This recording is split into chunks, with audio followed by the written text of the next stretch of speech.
nós vamos ver a família sob a ótica de Deus. Então, o texto que você já sabe de cor, lá em Gênesis 2:24. Por isso, deixa o homem pai e mãe e se une à sua mulher, tornando-se os dois uma só carne.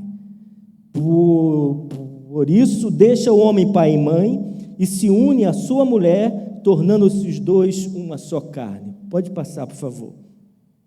Bom, o que é o casamento na perspectiva bíblica? Conforme diz o texto, primeiro é o deixar. Não tem um outro antes, não, irmão? Eu acho que tem um slide um pouco antes aí, não? Nosso passador. Isso.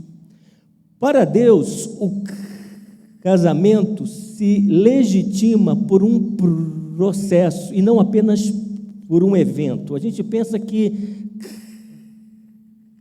casar é você gostar de uma pessoa, amar, e aí ela também te ama, você fica um tempo lá, né, nos moldes antigos, né, que nós temos como crentes, né, namoro, noivado, depois casa, e a gente pensa que o casamento é aquele ato, né, onde vem a igreja, tem a noiva, e aquela festa, né, que causa também estresse, né?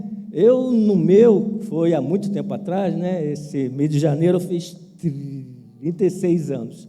Eu não vi nada, né? Era tanta gente para falar, para cumprimentar, não comi bolo, não comi, foi uma coisa de louco, né?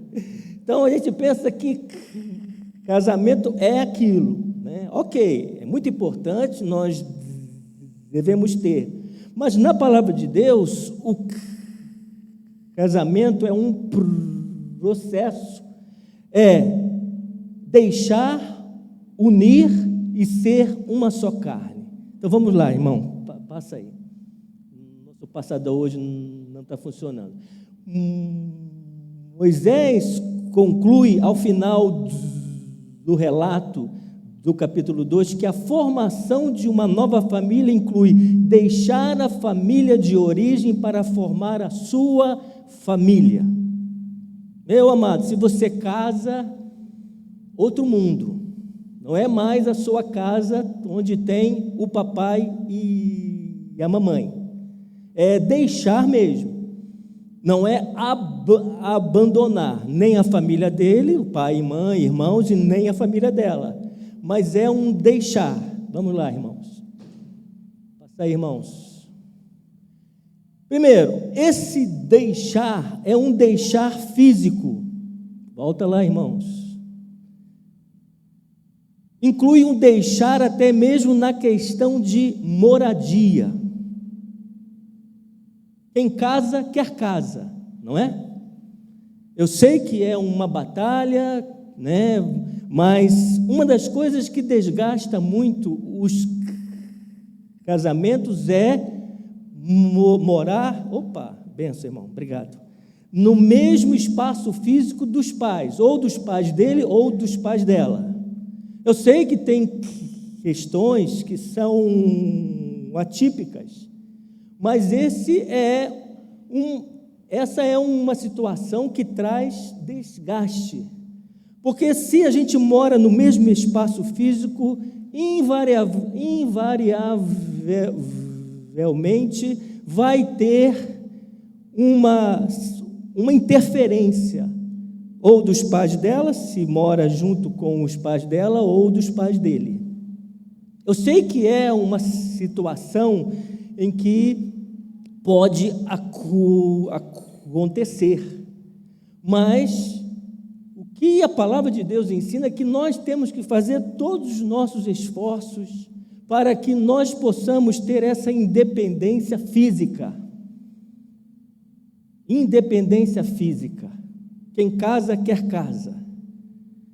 Eu sei que morar perto dos familiares, pai e mãe de ambos, é uma bênção. Tem muitos ganhos, né? mas às vezes pode ter muitas perdas, porque interferência sempre pode ocorrer. Eu tive uma vida que eu sempre morei, depois que nós nos casamos em 88, nós fomos morar em São Paulo, quando eu fui ser pastor lá. Minha família e a família da Cássia moram no Rio de Janeiro. Então nós estávamos distante 400 e poucos quilômetros. De um certo momento, de alguns aspectos, foi uma bênção, né? Porque era eu e ela, de tete a tete, dia a dia. Mas, de um certo aspecto, tem a sua perda, porque a gente não convive próximo com os nossos pais, com os nossos irmãos, com os nossos sobrinhos. Por isso, quando a gente casa, a palavra de Deus diz: deixa o homem pai e mãe. É um deixar físico. E um desafio que eu lanço a você, que ainda não tem a sua casa própria, mesmo que você more longe dos seus pais ou dos pais dela, em nome do Senhor Jesus, busque todas as forças para você ter a sua casa, amém?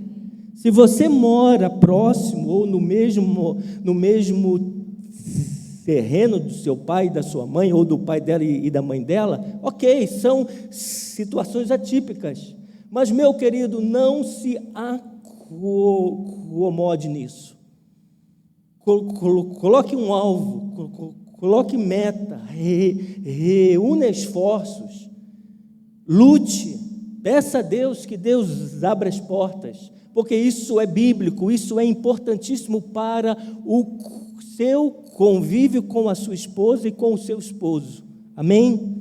Depois é um deixar emocional. Não podemos ter a dependência emocional da família de origem. Deixa pai e mãe, é o deixar físico e o deixar emocional. Quando aquele rapazinho que era o filhinho da mamãe, eu me casei com 22, 23 anos, fui lá para São Paulo. Eu estou angustiado, mamãe, eu estou angustiado. Mamãe, eu estou muito triste. Mamãe, eu estou triste. Mamãe, a Cássia me fez isso que eu fiquei zangadinho. Para. É um deixar emocional. É você e ela, sou eu e a Cássia. Se eu fico triste com alguma coisa, eu tenho que estar com ela para que a gente sente, para que a gente converse, para que a gente vença. Um casamento começa a ser destruído quando há essa dependência emocional com a família de origem. É claro, é uma ajuda, uma assistência, claro, mas dependência. Sentiu uma dorzinha aqui dentro de angústia, mamãe, papai. Sentiu tristeza, mamãe, papai. Uma situação no trabalho que está muito difícil, mamãe, papai. Não, é com ela, é com ele. Deixa pai e mãe, deixar físico, deixar emocional. Ela não está aqui, né? Então eu posso falar, né?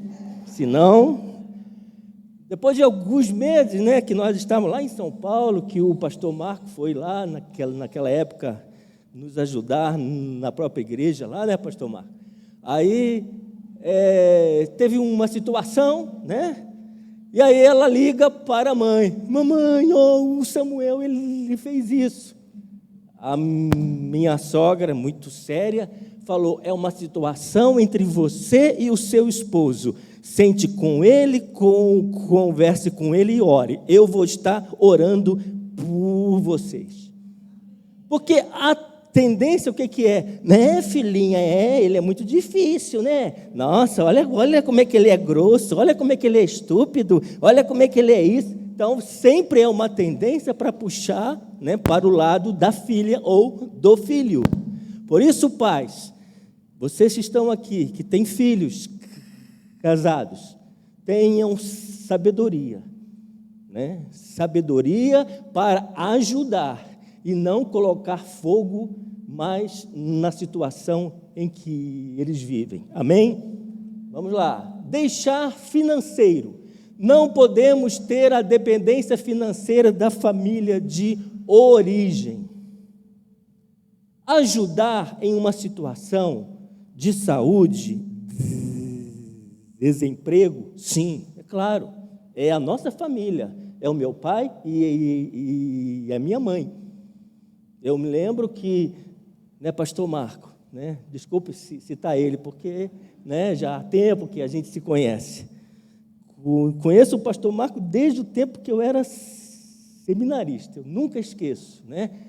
Teve um congresso de seminarista lá em Atibaia, e aí nós fomos lá visitar o pastor Marco. Aí o pastor Marco, tem aqui um lugar bom que faz um hambúrguer. Meus irmãos, o hambúrguer era assim, ó. Glória. Então, queridos, está falando financeiro. Sim, eu fiquei lá na igreja do Parque Cruzeiro por 7 para 8 anos.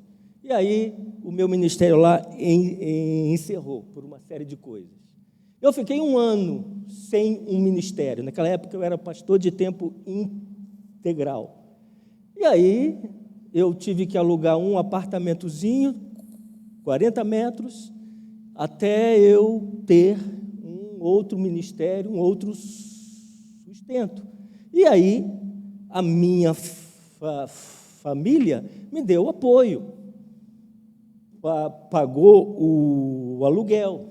Mas eu me sentia incomodado. Era um direito meu? Sim, era filho. Mas, sabe, como quando você sai, você quer ser independente, não é orgulho, não. É uma situação que a Bíblia ensina, é um deixar financeiro. E aí nós temos filhos aqui que têm os seus lares, né? Ajudar numa situação emergencial, é claro, os pais ajudam, mas não deixe isso se transformar em uma dependência, porque isso gera interferência, e isso gera, por mais que os pais sejam crentes, bons, amáveis, que vejam a nora como uma filha, que vejam o genro como um filho, mas inconscientemente, pelo fato de estar ajudando financeiramente, pode ter intervenção. Ok, queridos? Por favor, quem quiser falar, levante a mão, tá? Por favor. O deixar é sair debaixo da responsabilidade familiar paterna para ter responsabilidade familiar pessoal. Casou, irmão? Se vira agora. Desculpe o termo. Agora é com você. Ajuda é uma coisa, a responsabilidade agora é sua, você e ela são responsáveis pelo lar de vocês. Batalhem isso, lutem. Nós somos responsáveis pela nossa casa. O que acontece aqui, nós temos que estar diante de Deus e ter a graça de Deus, trabalhar com o nosso temperamento e assim vai. Então, deixar é sair debaixo da responsabilidade dos pais, para você ter a sua responsabilidade pessoal. Amém? Vamos lá. Agora, diz a palavra de Deus, deixa o homem pai e mãe e se une à sua mulher. O homem que decidiu responsavelmente deixar sua família deve se unir à mulher escolhida. É importante isso, responsavelmente. Ninguém colocou uma 7 milímetros na sua cabeça. Eu preciso casar, né? É uma bênção, O mundo diz, eu tive colegas no meu trabalho, que casamento? Casamento é uma chatice, eu não sou mais livre, e assim vai. Nós decidimos responsavelmente deixar a nossa família e nos unirmos à mulher que escolhemos, e a mulher escolheu o homem que ela quis se casar. Por isso é uma atitude responsável, se unir, e aí vai. Essa união é o permanecer juntos para viverem desligados das famílias originais por escolha pessoal. Nós já falamos isso muito no deixar. Isso não significa desprezar a família de origem, nem que pais não podem apoiar e ajudar filhos casados e vice-versa. É uma bênção quando os pais podem ajudar os filhos, e é uma bênção quando os filhos podem investir nos seus pais. Tanto os pais ajudarem os filhos em situações específicas é uma bênção para os pais e para os filhos, porque isso é uma família.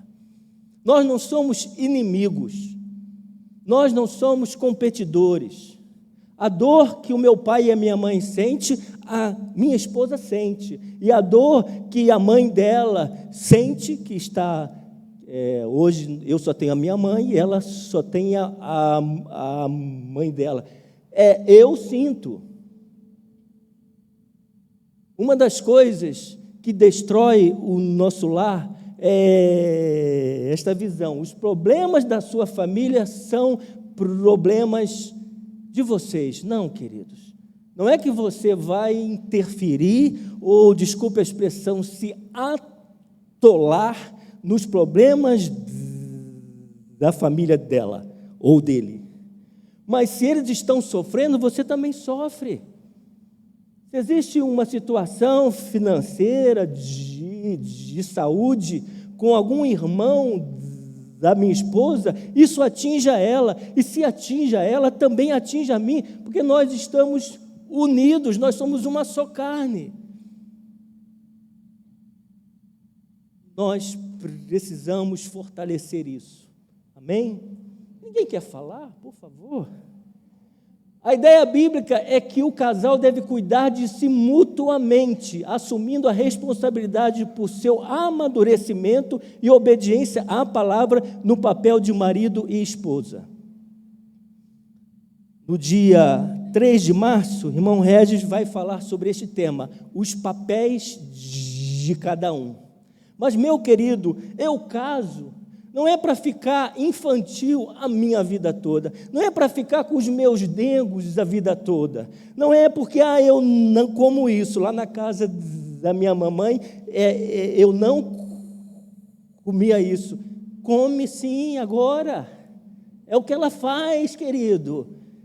Eu lembro que quando a gente casou, nossas famílias são completamente opostas, né? Eu sou branquinho, ela é morena, eu sou gordinho, ela é magrinha, né? A família dela eram 6, a minha 4, mas os 6 dela vinha outras tias, sobrinhos. Então, cada vez que eu ia na casa dela, tinha umas 12, 15. Ela tem 50 primas. Quando eu fui lá no sítio do avô dela, falou, quando a gente era noivo, vamos lá, tá, a família está reunida. Quando eu cheguei, irmãos, eu fiquei traumatizado. 50 mulheres. Eu sou fulano, eu sou fulano, eu sou fulano, eu sou fulano, eu sou fulano. Falei, meu pai do céu, né? Mas é unir para amadurecer. 50, pastor, se ela estivesse aqui. Então, querido, nós temos que nos casar para amadurecer em todas as áreas. Área emocional, área física, área financeira. Nós vamos falar sobre isso depois. Nós nos casamos para amadurecer.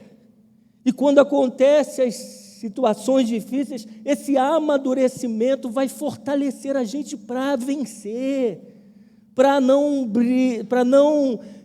brigas, às vezes tem, né? Não vamos falar que não tem, Mas para essa briga não se transformar em ódio, amargura, rancor, e essa discussãozinha chegarmos a um consenso. Amém, queridos? Nós nos casamos para cuidar um do outro, para ter amadurecimento na obediência do que Deus nos ensina. Dia 3 de março, irmão Regis vai falar sobre este papel do marido e da esposa. Amém? Unir ultrapassa as questões de morar debaixo do mesmo teto. Desculpe, irmãos, vamos ser claros. Eu não me uni com a Cássia para ela lavar as minhas cuecas. Ela nem lava, sou eu que lavo. Boto lá na máquina de lavar, sabão em pó, o Comfort, manda bala. Né? Unir, meu irmão, não é para eu ter uma funcionária que faz o alimento para mim. Unir é isso daqui, é unir os nossos sonhos, os nossos propósitos, alcançar crescimento em todas as áreas, intelectual, emocional, profissional e financeiro. Unir é isso. Eu quero que os sonhos da minha esposa sejam alcançados. Ah, mas são sonhos, né? Tão bobos para você, mas para ela. Se é um sonho que está de acordo com os ensinos de Deus, fortaleça ela, cuide dela para ela alcançar os sonhos. Para ela, né, se for o caso, estudar. Estudar. Eu tenho um exemplo em casa, na minha mãe, que se eu seguisse, eu ia ser outro. Minha mãe se casou com 27 anos, ela só tinha o primário. Eu nasci, depois de alguns anos, a minha irmã nasceu, ela sentou com meu pai e falou, agora eu vou estudar. Meu pai era um homem santo, porque ele era o meu pai, né? Mas por quê? Para quê? Eu tenho aqui, eu dou sustento. Não, é uma coisa que eu necessito pela minha história de vida, eu preciso estudar. Ela foi, naquela época tinha o tal do Projeto Minerva, e eu me lembro como fosse hoje, seria o ensino fundamental, o antigo ginásio, né? Para quem é mais antigo aqui, em 1 ano, 2, ela fez. Aí depois ela queria ser professora. Aí naquela época, tinha um magistério que seria o 2º grau. Eu me lembro como fosse hoje, eu ia para a escola junto com ela. Ela ia para uma classe e eu ia para outra. Fez. Depois fez concurso para o estado do Rio, para ser professora. Fez. Aí, na nossa igreja lá, tinha um grupo de mulheres, se uniram, agora a gente vai fazer uma faculdade. Então, cerca de 8 mulheres, e a faculdade ficava uns 40 minutos de ônibus. Elas juntas fizeram, era o sonho dela. Houve um preço para ser pago? Houve, né? Em casa. Mas era o sonho dela, que trouxe bênçãos para a nossa casa, tanto financeiro, mas principalmente de estímulo para nós filhos seguirmos o sonho dela, o exemplo dela. Então, meu querido, unir não é a união sobre o mesmo teto, não é, desculpa a expressão, não é a cama só, é também, mas é unir sonhos, propósitos, alcançar crescimento em todas as áreas. Você se casou para que a sua esposa alcance crescimento, e você se casou para que o seu esposo alcance crescimento. Eu tratei lá em São Paulo de um casal que ele não aceitava o crescimento profissional dela, porque eles trabalhavam na mesma empresa, ela chegou num cargo maior e ele ficou aqui. Que coisa triste, irmãos. Que coraçãozinho duro. Que coisa diabólica isso! E aí não aceitava, porque ela cresceu mais do que ele. Eu falei para ele, meu amado, beije os pés dela, não por interesse financeiro, mas porque uma honra você ter uma esposa que alcançou esse crescimento e não ficar com esse coração azedo, amargo, rancoroso com a sua esposa. Que isso, querido? Amém, irmãos? Unir é alcançar sonhos, projetos, é alcançar crescimento em todas as áreas. E cuidado com unir com as questões financeiras. Essa frase aqui eu acho o máximo, não é minha não, né? É de um técnico. O teu é nosso, o meu é meu. Quem aqui, a esposa trabalha fora, tem um certo emprego? Muito bem. Ok.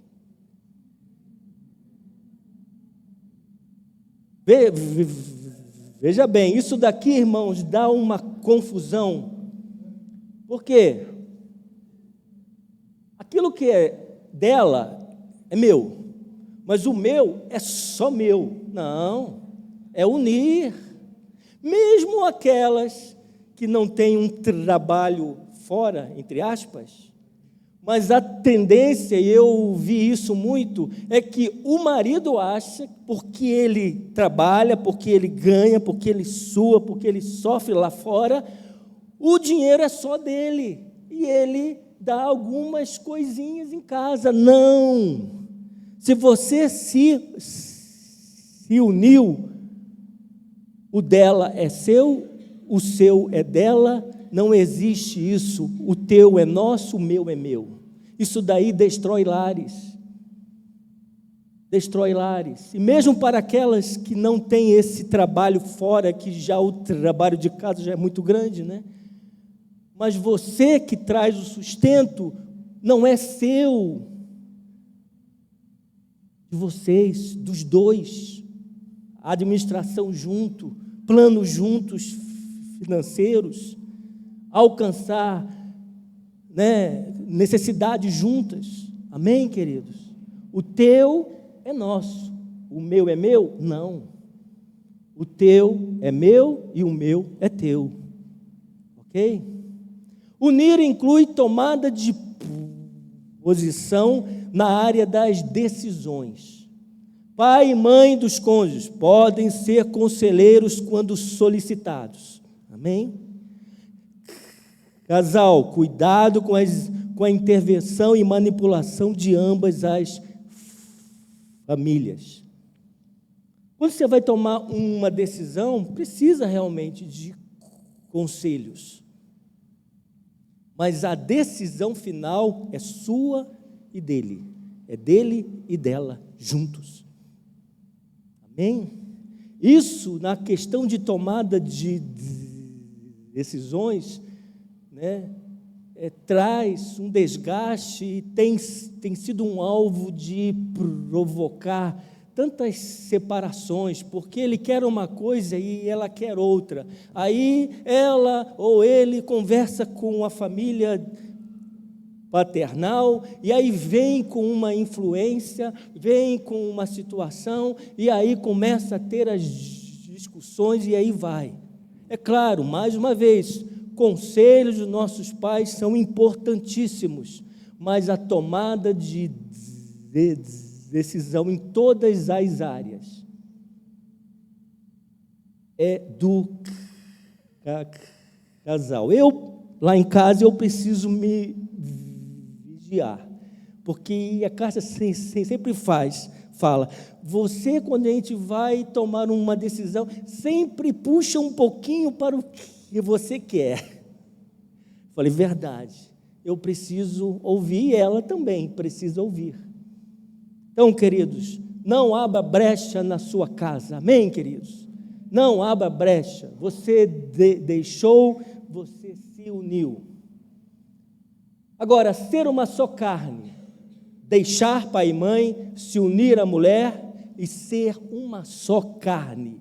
Pessoas que se casam e querem continuar a ter a vida de solteiro. Lá no banco eu ouvia muito isso. Casamento é uma praga. Agora eu não tenho liberdade para nada. Agora ela não deixa eu fazer isso, não deixa eu fazer aquilo, implica, e não sei o quê, bababá. Meu querido, vida de solteiro é uma coisa, casado é outra. Não é verdade, irmãos? A gente às vezes quer viver no casamento como se fosse solteiro. Não, é uma só carne. É claro que, conforme diz, são dois indivíduos, mas uma só carne. Nas coisas mínimas, né? Eu me lembro que o Jonatas, muito tempo atrás, calma aí, Jonatas, calma. Ele citou que foi ao cinema ver um filme. Como eu era antes de você. Um negócio assim. Aí o Jonatas perguntou, quem viu esse filme? Aí eu levantei a mão. Por quê? Porque a Cássia e as mulheres gostam de filmes, né? Românticos. Gostam de filme que suspira, né? A gente, homem, já gosta de uma ação, né? Até que não é bom, viu? Já tem estudos falando que quando você vê muitos filmes de tiroteio, de ação, você fica com a cabeça a mil, né? Então, mas é importante, eu estou unido a ela. Então, se é um desejo, se é algo que satisfaz, então eu vou estar junto. Mas a questão é essa, os conflitos começam com esse fato de que a gente quer viver uma vida de casado como se fosse solteiro. Aí dá nó, não é verdade? Depois, dois indivíduos, mas uma só carne. Sente a dor do outro, tem interesse genuíno pelo bem-estar do outro. Felicidade no casamento é isso. Eu tenho interesse pelo bem-estar do outro. Se ela não estar bem, isso dói em mim. Se ela está com uma dificuldade no seu trabalho, isso dói em mim.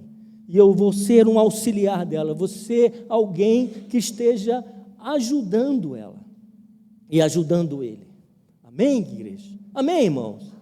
Agora, ninguém quer falar? Levanta a mãozinha aí e fala, por favor. Eu acho que vocês, quando eu venho à frente, vocês não falam. Vamos lá. O que é ser uma só carne? Esse daí é boa, né? Não há espaço para egoísmo.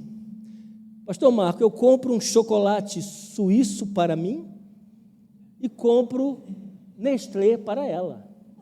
Não menosprezando o Nestlé. Isso é egoísmo. Um chocolate suíço é maravilhoso. Uma barrinha da Lindt que tem lá no shopping, que é suíço mesmo, né? É R$27. Quanto está uma caixinha de Nestlé? R$10? Aí também, egoísmo, né? Vamos lá, irmãos, encare isso.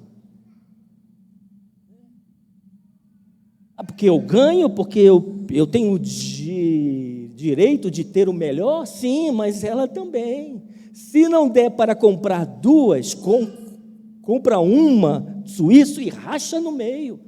E os dois sorrindo, comendo, coisa boa. Amém, queridos? Depois, não há espaço para o egocentrismo. Quando eu caso, não tem eu, tem nós. Né? Tudo gira em torno de mim. Eu caso para o outro ser meu servo, eu caso para o outro fazer isso para mim, eu caso para o outro viver em função da minha vida. Não, nós nos casamos para viver a vida, conforme diz Pedro, comum do lar. Depois, não é espaço para preguiça. Sim, você tem um trabalho árduo, você chega cansado, moído mentalmente, no físico. Mas, meu amado, não use isso como uma desculpa que eu não posso ajudar em casa. Por mais que ela não trabalhe fora, mas manifeste interesse. E jovens, filhos, ajudem os seus pais. Não dá para você acordar e deixar a caminha lá desfeita. Eu fiz o seminário interno, né, pastor Marco? E era o cunhado do pastor Marco, que ele esteve aqui, o diretor interno. O homem era uma fera. Agora ele não está aqui. Uma fera. E eu lá, filhinho da mamãe, tudo bem que eu comecei a trabalhar com meu pai, que ele tinha açougue com 11 anos de idade, mas em casa eu não fazia nada. E com 18 anos eu fui para o seminário interno. Tive que ir na marra, arrumar a cama, lavar louça, lavar panela, lavar banheiro, fazer tudo. Por quê? Era vida. Não há espaço para preguiça quando a gente casa. Não há espaço. E, amados, a Cássia sempre fala, quando há um folgado, existe um sobrecarregado. Vamos vigiar nesta área que desgasta, ok? Não há espaço para sobrecarregar o outro, sobrecarregar emocionalmente. O problema do filho lá é você que vai resolver. Não, vocês dois. Não deixe o seu cônjuge sobrecarregado. Vocês têm forças para enfrentar tudo o que acontece na vida de vocês juntos. Amém? Deus dá forças, sabedoria, ânimo. Deus restaura todas as áreas na sua vida para que você não tenha uma vida sobrecarregada e nem ela. Ok? Agora, solteiros. Solteiro aí, levanta a mão. Moçada aí, bonita, olha só, umas moças bonitas, rapazes bonitos. Pastor Cláudio Duarte, ele tem essa frase: hormônio não é convertido. Por que eu estou falando isso? Porque proteção para os nossos lares. Você que tem filhos aí, desde criança até adultão lá, meus jovens, hormônio não é convertido. A carne é fraca. Então, para o bem-estar de vocês, moças, rapazes, quando tiver um namoro e a coisa estiver quente, afasta um pouquinho, tá bom? Seu corpo não é para ser usado naquela mão boba. Amém? Seu corpo é templo do Espírito Santo. E você também, rapaz, porque como está muito escasso hoje, né, de homem, não é? Uma escassez, as moças estão de olho, né? Quem é realmente homem, que eu quero me casar com homem. Então, meu amado, você também, né? Quando a menina estiver avançando e o homem, ele é mais assim, né? Vamos ser claros, né? O homem tem uma excitação muito maior do que a mulher na questão de ser rápido. Então, você também, meu querido, toma cuidado. Não estou discriminando, mas uma das coisas que desgasta mais o início de casamento, isso eu passei, não vou falar mal, mas foi um fato na minha casa, é a moça se casar grávida. Graças a Deus, a minha irmã e o marido dela são crentes, vivem bem, tiveram a sua filha, estão lá, ela cresceu, ela se formou e estão vivendo bem. Mas o início é terrível, porque não está na ordem, né? Não está na própria ordem. A ordem é se casar bem, o tempo que o casal quiser e que Deus mandar, ter o seu filho. Então, moças e rapazes, hormônio não é convertido. Hormônio é uma força que tem aqui dentro, que quando o negócio estiver quente, né, você toma uma ducha de água fria e roga a Deus para que o negócio fique calmo. Amém? É sério isso, irmão, não é?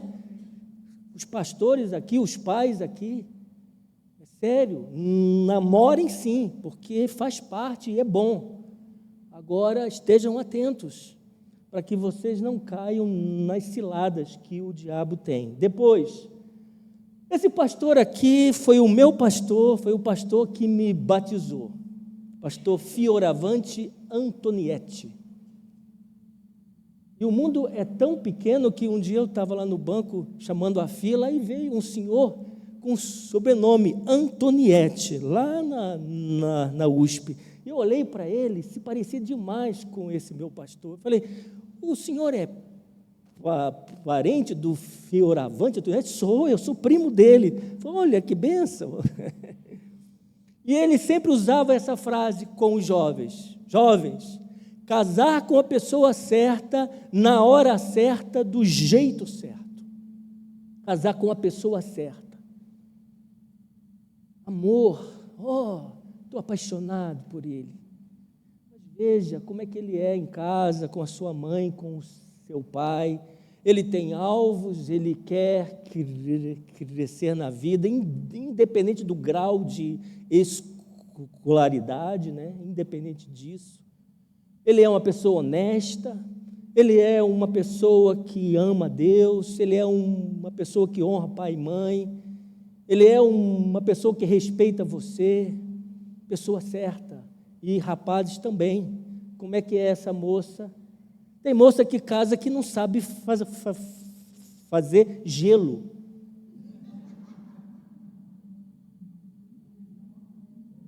Não estou aqui menosprezando as moças. Não, claro que não. Entendeu? Então, moças, não é que vocês serão um Masterchef em casa. Não precisa fazer sushi, não precisa fazer outras coisas mirabolantes. Para mim, um arrozinho, um feijãozinho, um ovo frito ali, com um alfacezinho, é um prato para mim muito bom. Mas, queridos, rapazes, olhem para as moças. Você está apaixonado, amém, isso é bom, mas veja se a menina, né, tem interesse nas coisas de casa. Não é que vai ser a sua funcionária, né, mas precisa ter essas qualidades, né? Na hora certa. A gente está com pressa, né? Por causa dos nossos hormônios. E jovens, não casem para sair das suas casas. Isso acontece muito, né? A minha casa, meu pai não deixa isso, meu pai não deixa aquilo, minha mãe é chata, minha mãe fica no meu pé, então eu vou casar que é para sair. Aí você casa com um cara mais chato do que o seu pai e a sua mãe. Não é verdade? Então, na hora certa. Não tenha pressa, mas também não fique aí 50 anos, né? Mas na hora certa, né? Com as coisas encaminhadas, ok? E do jeito certo, a gente já falou, né? Gravidez antecipadamente. E para encerrar, os jovens, fornicação é uma tradução da palavra grega porneia, que é traduzida também por imoralidade sexual ou prostituição. No Novo Testamento significa qualquer prática sexual errada. Fornicação inclui adultério, lascívia, prostituição, homossexualidade, bestialidade, incesto e qualquer outra perversão sexual. Para os solteiros, o que é fornicação? É relação sexual antes do casamento. Ela chega para você, rapaz, bonitão aí, fortão, estudioso. Vamos transar, prova o seu amor para comigo. Cai fora. Isso não acontece aí fora, e até mesmo das próprias igrejas. Um dia eu fiquei assim, espantado. O pastor Felipe Valadão, que é pastor da Igreja Batista Lagoinha, em Niterói, hoje está com uns 3.000 membros. Um dia ele estava bravo. O púlpito falou: olha, vocês jovens que estão aqui, eu sei que muitos de vocês saem daqui e vão para os motéis. Aqui não é a casa de vocês. Ou se consertem, ou a porta está aberta. Ele foi até meio, aqui, ó. Porque no mundo cristão hoje, não fazer isso, não ter essa prática sexual é ser radical demais. Eu tenho tido contato com alguns jovens, não da Igreja Batista de Monte Sião, porque aqui tem jovens, santos. Amém, irmão Jonatas? O exemplo está ali. Eu estou falando que aqui os jovens, depois dos cultos, não saem para os motéis. Tem um exemplo aqui, de um homem santo de Deus. E é verdade. Não estou puxando o saco, não. Tem um pai, Tem um pai, Então, amém? Então, tá bom. Então, queridos jovens, guardem-se. Não caiam no que o mundo ensina. Não caiam, porque isso vai trazer danos irreparáveis, ok? Vamos agora para um assunto muito triste, mas eu orei, pedi a Deus para compartilhar.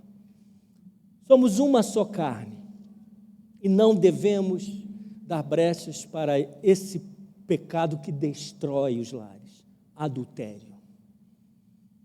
Marcos, pastores aqui, você mesmo na sua família lá, irmãos, irmãs, talvez já tenham tido essa experiência de ver famílias sendo destruídas pelo adultério. Big Brother, se você é crente, vê o Big Brother, pelo amor de Deus, está amarrado em nome de, porque ali é uma casa de prostituição. Novelas ensinam adultério e assim vai. O mundo está aí. Isso daí não é... Antes, na nossa lei, o adultério era crime, sabia? Agora não é mais nada. É um direito de expressar as suas sensações. Então, vamos lá. Pode acontecer repentinamente, mas geralmente é um processo. Às vezes tem gente que cai, está numa viagem, ou com uma vizinha, etc., dá uma olhadinha assim e já vai. Mas geralmente é um processo. Por que é um processo? Porque o diabo ele não tem pressa. Não tem pressa. Lá em Jó diz: eu estou em rodear a terra. Eu estou rodeando, eu estou olhando, olha, achei Jó. Vamos lá. O crente entra nele, no adultério, aos pouquinhos. Isso porque não observa a sinalização que o adverte do perigo. Faz vista grossa a esses sinais. Nós vamos ver depois alguns sinais. Porque, embora não deseje precipitar-se no abismo da desgraça, da imoralidade, quer sentir pelo menos um pouco a gostosura dos seus prazeres. Assim, avançando sinal após sinal, deixa a vida pegar embalo no caminho errado, até ao ponto de não conseguir mais fazer a manobra, de frear, para evitar o desastre. Diz então que caiu no pecado, quando este de fato há tempo já estava no seu caminho. Então, sinais que vão avisar que pode abrir brecha para o adultério. Primeiro sinal é falta de carinho e afeto na conversa e relacionamento cotidianos com o cônjuge. Ah, pastor, mas eu já estou casado há 30, 40, 50, 60 anos, e ela sabe que eu a amo. Meu amado, adultério acontece em qualquer etapa da vida, seja com 1 ano, 2, 5, 10, 20, 30, 50, 100 anos de casamento. E este é um sinal, falta de carinho e afeto na conversa e relacionamento cotidianos. Vamos lá. A comunicação começa a limitar-se a frases como: tive um péssimo dia no escritório hoje. Mulher, já pagou a conta do supermercado, do dentista? Ou pior ainda, você já gastou todo o dinheiro que eu te dei, mulher? Se você não comprar logo uma geladeira nova, eu simplesmente vou parar de cozinhar. Essas são algumas frases que algumas pessoas disseram. Então, quando o convívio do casal, o afeto está diminuindo, afeto de abraçar, de beijar, casal beija na boca, casal abraça, casal fala palavras carinhosas, casal tenha uma conversa amigável, com palavras boas. A gente, às vezes, você já ouviu isso? Lá fora a gente é tão educadinho. Em casa, só patada. Não. Quando você percebe que é difícil conversar com sua esposa ou seu marido com aquela linguagem carinhosa que usava durante o namoro, tome cuidado. É um dos primeiros sinais de perigo. Por quê? Lá fora você encontra pessoas rudes, mas aquela pessoa que o diabo está suscitando para você cair é doce, se arruma bem, cheirosa, palavras de elogio. Nossa, como você é eficiente, como você é educado. E nessa fase que a gente está vivendo, conforme a gente já falou, né? Achar mulher e achar homens está sendo difícil. Acredita que eu era caixa lá na USP, e uma professora da USP, bonitona, siliconizada. Aí eu fui atender com maior educação, bom dia, professora, tal, paguei conta, não sei o quê. Aí ela me pega a caneta dela, anota no papel o telefone dela e escreve: liga para mim. Falei, será que ela está com alguma dúvida, né? No Brasil Prev dela, na conta corrente, em algum investimento que ela quer fazer, que estava com uma certa, né, vergonha de falar, será? Se bem que eu, né, não me acho um Brad Pitt, né? Mas é sério, irmão, é sério isso. Então, queridos, preserve comunicação afetuosa, abrace. Depois, segundo sinal, é falta de conversa sobre assuntos espirituais, a leitura da Bíblia em conjunto e a oração com a esposa. Quando essas coisas não fazem parte da vida conjugal, é um sinal de alerta.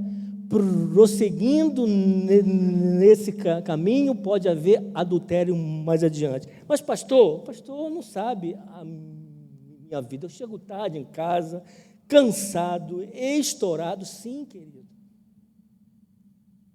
Mas a leitura da Bíblia juntos e a oração juntos fortalece, dá sabedoria. Não é verdade, pastor Marco? cultivar a vida espiritual junto. Você tem a sua vida espiritual, mas cultive sua vida espiritual com o seu cônjuge. É difícil, os nossos horários, os nossos filhos, né? Escola, ver isso, ver aquilo, tanta coisa, mas, meu querido, lute contra essa loucura que é a nossa vida hoje, que impede que a gente tenha tempo para fortalecer a nossa casa. E homens, nós somos os responsáveis pelo sacerdócio no nosso lar. As mulheres, elas têm essa visão de orar pelo seu lar, mas homens, nós temos que ter tempo para isso, senão o diabo vai entrar e vai fazer coisas, se não é um adultério, outras áreas, são outras áreas, ok? Vamos lá, já estamos chegando no final. O terceiro sinal: quando você começa a compartilhar os problemas de relacionamento no lar com algum amigo ou amiga do sexo oposto, você está aproximando-se mais do perigo. Frequentemente, essa outra pessoa tem problemas também. Está disposta a ouvir, a conversar e a demonstrar simpatia, o que gera ainda mais intimidade. Sim, pode falar, pastor.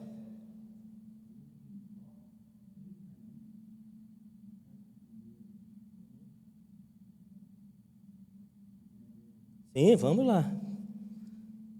Jó 31, já está aqui. Fiz aliança com meus olhos, como, pois, os fixaria eu numa donzela? Amém.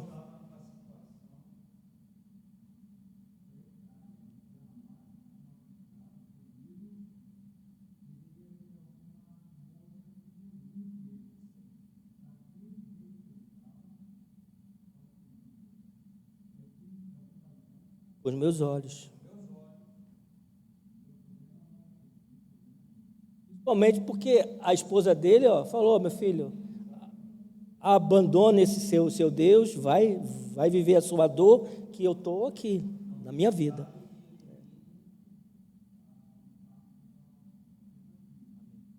Amém. Amém, queridos? Então, uma das coisas, irmãos, que a gente precisa ter muito cuidado é com quem a gente conversa os nossos assuntos de casa. Tem crente que vai pedir conselho àquela vizinha que não é menosprezando, mas tem uma vida pior do que a sua, né? Eu já tive casos, não, pastor, eu conversei com aquela minha vizinha, falei, mas como é que ela é? Ela é assim, assim, assim. Falei, minha filha, você tem Deus, você tem a palavra de Deus, você tem os pastores, você tem os irmãos mais velhos, você tem sabedoria, que é isso, buscar. E aí, isso é um sinal, porque no seu trabalho, ou no seu convívio, ou até dentro das famílias, né? Quantos casos de cunhado e cunhada, e assim vai. Tenha sabedoria nisso. Se está existindo dificuldade, quem você tem que conversar é com o seu cônjuge. Buscar auxílio com os seus pais, buscar auxílio com pessoas de Deus que podem orientar, ok, mas buscar auxílio, conversar sobre o que você está passando com pessoas que não tem como te ajudar, e vai ser uma brecha, porque essa pessoa também tem necessidades, carências, tem anseios, e você pode estar começando um elo, e aí cai naquilo que nós estamos vendo hoje. Conselhos para prevenir a infidelidade conjugal. Necessitamos implantar uma barreira de proteção ao redor do nosso matrimônio, ou seja, tomar decisões que, por precaução, mantenham a tentação longe e façam do matrimônio uma prioridade. Então, para encerrar, quais são? Não seja inocente demais. A maior parte das pessoas termina tendo uma história que não queria ter. A infidelidade começa com uma relação inocente, que termina alcançando uma profundidade emocional que cruza a linha da fidelidade. Nós, como crentes, temos um coração grande. Você vê uma pessoa no seu trabalho passar por dificuldades, você se aproxima do sexo oposto, eu quero ajudar, eu quero orar, eu quero investir nela. Sim, a gente precisa também estender a mão para as pessoas, mas cuidado, não seja inocente demais. Ajude, sim, mas ajude com vigilância. Porque a gente, como crente, né, quer abençoar, quer ajudar, quer alcançar aquela pessoa para o Senhor. Amém. Alcance. Mas seja prudente. Amém, queridos? Invista no seu lar. Os matrimônios fortes se constroem passando tempo juntos, rindo juntos. Se não tem momentos com seu cônjuge, planeje para os próximos meses e faça do tempo de convivência juntos uma prioridade. O adultério, esse processo do adultério inicia quando começa um processo de distanciamento com o cônjuge. Distanciamento emocional, distanciamento físico, distanciamento de oração, de meta, de alvo, de sonhos. Invista no seu lar. Eles são uma bênção. Retira em nome de Jesus todo dardo inflamado, que é um jugo, que é um peso, que é uma chata, que é um chato, que ele é isso, que ela é aquilo. Invista em nome de Jesus, porque isso é uma porta aberta para a queda. Depois, preste atenção no que você pensa. O adultério, o processo começa aqui. Desculpe, tá? Não quero ser, né? O adultério não começa nos órgãos genitais. O adultério começa aqui. Se todos os dias está pensando nas falhas de seu cônjuge, se o tempo que você dedica para pensar nele ou nela se concentra nos defeitos e reprovações, é fácil que qualquer outra pessoa possa te parecer melhor e te atraia. Faça uma lista por escrito dos pontos fortes que inicialmente te atraíram em seu companheiro, companheira. Dê mais ênfase em animar e apoiar e diminua as críticas. É claro que no crescimento mútuo a gente tem que aperfeiçoar, crescer, né? Os defeitinhos a gente tem que ir colocando de lado e aperfeiçoando. Mas às vezes a gente só vê os defeitos do outro, né?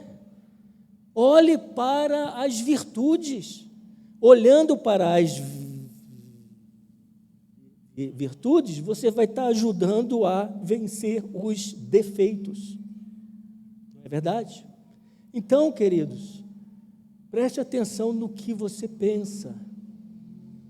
Quando olha para o outro, só vê defeito, só tem crítica, só é, às vezes, injusto, às vezes nós somos ingratos, da mulher para com o homem, do homem para com a mulher.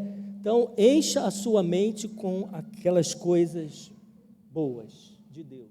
Não faça comparações. Olha lá, aquela mulher lá, daquele nosso irmão, olha só, nossa, como é que ela é. Comparação em casa, irmão, destrói, fere, magoa, e você começa a achar que a grama do vizinho é melhor do que a sua grama. Existe um livro muito bom, O Mito da Grama Mais Verde, que trata sobre o adultério. E ele fala muito de comparações. Não compare o seu cônjuge com outro. Ele é único, ele é o seu amor, ele é o seu companheiro, com as virtudes e com os defeitos que tem. Todos temos maus costumes, manias e defeitos. É muito injusto comparar sua esposa ou esposo com um novo conhecido, porque com o recém-chegado não estamos vivendo num mundo real, num mundo em que temos de compartilhar tudo, cuidar das crianças às 3 da manhã, cuidar das contas e muito mais. Aquela pessoa que você pode estar comparando o seu cônjuge não é o mundo real. E o adultério, pastor Marco, pastor Badi, outros aqui que já cuidaram de pessoas com essa situação, o adultério, eu vejo, pastores, que começa com uma ilusão que o outro é melhor do que o que eu tenho em casa.